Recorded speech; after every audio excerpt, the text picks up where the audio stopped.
Could you tell me what it's like for parents of children who get diagnosed with rare diseases? What is that journey like? What is the experience like of having a child that has a rare disease? If I had to sum it up into one word, it would be terrifying. It's like embarking on a marathon journey and no one has explained the distance, the terrain, the length, where the water points are. It's like a complete, unmanaged roadmap. And unfortunately, critical to being able to cope is having access to information and having people that you feel support you and are in your team. And in the rare disease space, that doesn't happen very often. Would you say that that's one of the biggest obstacles, not having access to information, or people, medical professionals not knowing enough about the rare diseases? What are the challenges that they are dealing with that you would say are probably some of the biggest challenges facing a family? So I think, there's that mug that you often see in a doctor's room that says, "Don't come to me with your Dr. Google." In the rare disease space, Dr. Google is probably a very big, information point. And it is often where parents and patients go to access information as well as their doctors. And that, we've been, and heard of many stories where a patient is in front of a doctor and, at an emergency room, etc., asking for information, or they've presented there with something completely unrelated to their rare disease, but disclose that they have the condition that they're impacted by, and to be told, "Hold on, I'm just going to go Google that." So rare diseases don't cover a mass proportion of the medical degrees. They'll tell you, doctors will tell you, it was maybe like 1 or 2 pages. They learned a paragraph, So it's a massive issue for parents and for patients. You want information. You need information to plan. That can't really inspire confidence in a parent when you need the information, and a medical professional is saying, "Well, I don't myself know much about it."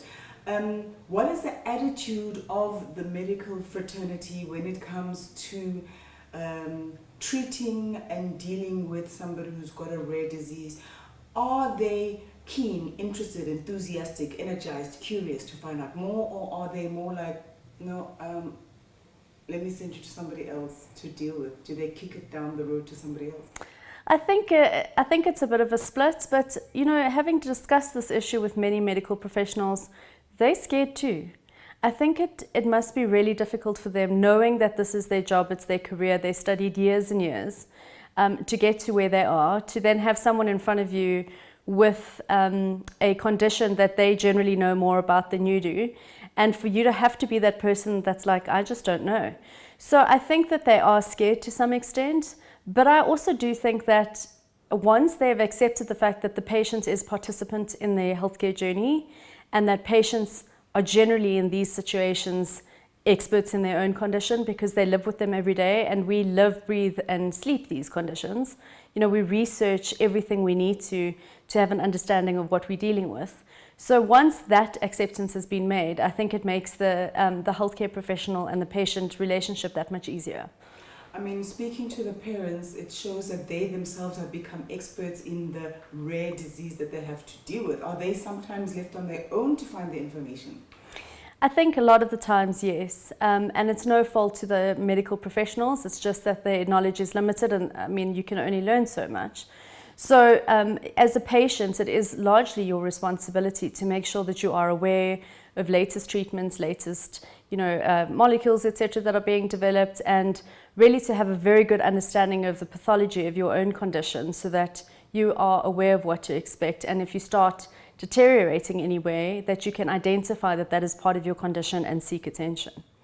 Other than dealing with the actual disease, then when it comes to treatment, a lot of these treatments are not readily available in South Africa. Is that a common trend amongst rare diseases? Unfortunately, it is. Rare diseases in particular, only 5% of all rare diseases in the country or in the world have access to treatment. So if you're one of the few lucky patients that have landed up with a condition that has that treatment available, you want to know that you can get it. And unfortunately, we just don't have the appropriate access in our country. And as a result of that, many patients are currently without treatment, or you are limited in terms of what treatment you are offered. Talk about even the treatment, even if you might discover that there is a treatment available out there, these treatments cost a lot of money. Talk about the financial burden these rare diseases cause to the parents, the families. So the medication for many of these conditions is completely, it's unaffordable to the average South African. But aside from that, these are conditions that affect you 90% of the time for the rest of your life. So it is a lifelong debilitating disease. And as a result of that, there's a lot of comorbidities and associated costs. And also, if you look in the children's space, you will often find that the mom has now stopped working to be the primary caregiver for that child. So you've got a 2-income household that's now been reduced to a single-income household, which already adds financial pressure to the situation. And then South Africa is not really well established in terms of social care and support, particularly for invisible illness. So there's not a lot of grants, etc., that are available to these families. If you've got invisible illnesses that you look okay, but inside you're fighting a big battle. And as a result of the lack of support there, that primary responsibility falls on the parents' shoulders. So it's hugely overwhelming. You spoke now about invisible illnesses. We spoke to a little girl, Heather, who's got complex pain response syndrome. She's told that it's all in her head. Are you finding that that's what a lot of people are saying with these invisible illnesses, that just take a Panado, I'm sure you'll be fine, it's not that serious? I think mental health is the first thing to be questioned. I think many of these patients with invisible illness are questioned on, with regards to, are you depressed? Are you sure you're not suicidal? That's where, most of the conversations initially go. And it takes a long time for a patient to get an accurate diagnosis, and they lose friends and family members, etc., in that time, because you just look like the person that doesn't really have a will to live and is always complaining. But in actual fact, your body's fighting some very real battles. These children with rare diseases are not like normal children who can partake in normal social behavior, play sports, go to school. They're quite isolated. Talk about the quality of life that these children have when they are diagnosed with a rare disease. I think if there's one good thing that's come out of this year with COVID is that the rare disease patient's plight is better understood by every South African, because through this year, every person has lived through our journey to some extent. You know what it's like to be conscious of germ control, infection control. You know what it's like to furiously be scared of the unseen and the little germs that you can't see. You know what it's like to be at home for days on end, isolated from friends and family. And that's really what our lives are. We live socially isolated lives because that's what's necessary to protect our loved ones that are impacted. So I think it has been one of the benefits for us is, to say, well, now you guys get what we go through all the time. And for possibly the rest of my life, I have to be in some sort of a lockdown. Absolutely. And there's a better understanding with regards to, please don't bring your child near us if they're sick. People understand now, that the impact of picking up an infection when you're vulnerable and what the impact can be, and that it can lead to death. So there's a lot more understanding and awareness around being, completely supportive and understanding of those vulnerable in our society. Do these children have any support systems, other than their family or their siblings? If they are so isolated, they're dealing with a rare disease, is there a support network just to reach out to them and to keep them, in a great state of mind, or optimistic or motivated? So Rare Diseases South Africa is an organization that's really what we try to do. We provide that peer-to-peer support and ensure that patients have got access to other patients that are going through similar challenges. Because it's not the diagnosis that overwhelms you, it's the continual living with the impact of that disease and the continuous state of grief. You continuously grieving the life you thought you had, accepting the life that you've got now. Those are the mental challenges that land up taking the most toll from a coping perspective. So if you're speaking regularly to other people that are going through very similar things, it makes you feel, okay, I've got this. There's people out there, And it's so strange how our community, today I might be having a fall down day and then tomorrow I'm there to pick up someone else. And it's just, we're all there for each other. So we essentially try to provide them with a community that they can call home. Can you maybe paint a picture, or do you have a number? How many children are affected by rare disease in South Africa that you know of?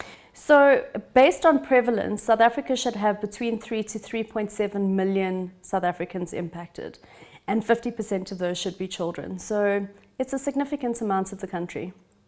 Wow, that is quite a lot. But I'm surprised, but is there an awareness around this? Is there an awareness around rare disease? I mean, the disease is rare, but also the awareness around children that have these invisible illnesses or these rare diseases is also not out there. So they're individually rare, but collectively common. So I think the reason what works against us from an awareness perspective is that you might never hear of two people with the same rare condition. But as a collective, if you put all of us together, we're over 350 million people across the globe. And that actually impacts more than HIV and cancer combined.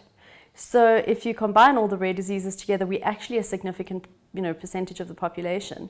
It's just that awareness is low, and because the diseases are not necessarily understood well, that there's this presumption that, oh, they must be very, very rare, but collectively we're common.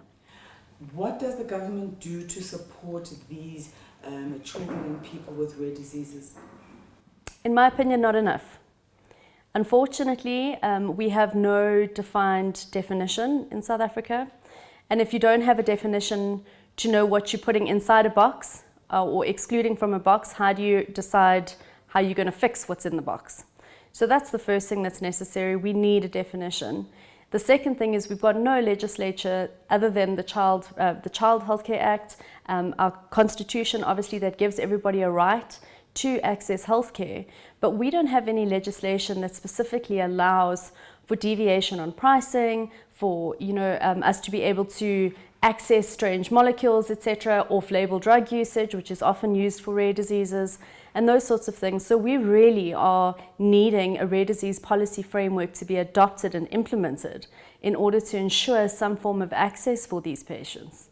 So if a family cannot afford to access private healthcare and they have to rely on the public healthcare system, that's a scary prospect if they have a rare disease and do not have enough money to go through private channels. So it's actually quite an interesting dynamic, because from a knowledge perspective, very often the academic doctors and the doctors that have got a keen interest in research are public servants. And as a result of that, the knowledge base within the state facilities is very high. However, to access the right doctor at the right time is often the complexity for a state patient. So whilst in the private sector, you might be able to book an appointment, get seen earlier, it's not to say that you'll get better knowledge. And you definitely won't get a better referral system than what you do in the state sector. So it's quite a dichotomy. Unfortunately, I think one of the bigger challenges is that our government budgets in terms of healthcare don't allow for the high cost expenditure that is required to treat these patients. And rare diseases are not only a healthcare issue, it's also social services, it's also education, it's disability in the workplace. So combining all of those things together, it's not just a healthcare solution that's required. We need a multi-pronged solution that addresses the needs of these complex patients. Talking about multi-pronged, it also seems like these cases of rare diseases are not just, you can't just treat it with one medical speciality. It sounds like there needs to be a network of medical professionals coming from all angles to treat that particular patient. Is that common amongst rare diseases? Yes. So rare diseases, 80% of them are genetic, and that means that there's some form of genetic default. And as a result of that, it is a complex bodily system that gets impacted. So whilst the defect on a gene or the duplication, etc., might be a tiny, tiny, tiny error, the accumulation of the results of that land up accumulating, and they are generally multi-systemic. So it impacts often, more than one organ in the body, or large areas of the body are impacted. And as a result, you generally require a complex medical team to be able to treat all the different symptoms that are associated. So if a family cannot afford the medication, what are their options? What are their choices when they know that they have to deal with a child that's got a rare disease? Because These numbers are like astronomical. We fight. That's all we do. That's all we can do. We have to advocate. We have to put our healthcare first. We have to be responsible healthcare users. We have to know what our rights are, and we need to fight to make sure that we get what we need. What is the financial burden on parents with children who have rare diseases? What does it entail? So take into account the fact that they're often reduced to the single income household. Then you take clinic visits, so it's increased taxi fares, it's missing days off work, it's generally speaking the mom's responsibility, but the dads also sometimes also want to be there, so it's a day off work for them. It's the increased educational need. We don't have a ton of special needs school in this country. Special needs education isn't something that is easily achieved in the South African context. So education becomes the primary responsibility. We don't have caregiver laws that make it affordable for a parent to be reimbursed appropriately for taking on the role of being the primary caregiver. And as a result of that, the cost of that comes out of your own pocket. So talk about that the parent, usually the mother, becomes the main caregiver. Why is that? And are you saying that there's compensation maybe that's available in other countries in the world when that happens? Yes, there is other countries in the world where that compensation is allowed. It's recognized as your job. It becomes like your job description, and you get reimbursed accordingly, because those countries view that if the parent wasn't taking care of that child, they would need to provide social support for somebody else to provide that role. So it makes sense for them to support the parents in providing that role, because obviously the parents have a better understanding of these complex conditions. That doesn't happen here. So the parents are the ones that are ultimately financially responsible, emotionally responsible, and as a result, moms are fierce. So if there's a sick child, you can be sure that there's a fierce mom within 5 meters. And I think for us it's a no-brainer. No one has to ask us, are you prepared to give up your job to look after your child? It just happens naturally. And before you know it, you're a decade in and this is still your primary job. Why are the treatments so expensive? So if you look at the research and development that goes into rare diseases, it is novel, groundbreaking stuff. They're not just reapplying the same, scientific formula in a new avenue. And as a result of that research and development, the costs are high. And then if you look at, you're now trying to take those costs and you're trying to divide it over so few people who will then be benefactors, it drives the costs up significantly. So in a common disease space, as for example, I'll use the likes of migraines or asthma, where you've got thousands and thousands of patients to participate in clinical trials and to purchase the drug after it's been developed, it drops those costs significantly. Here you've got maybe 500 people in the world that will ever be using your drug.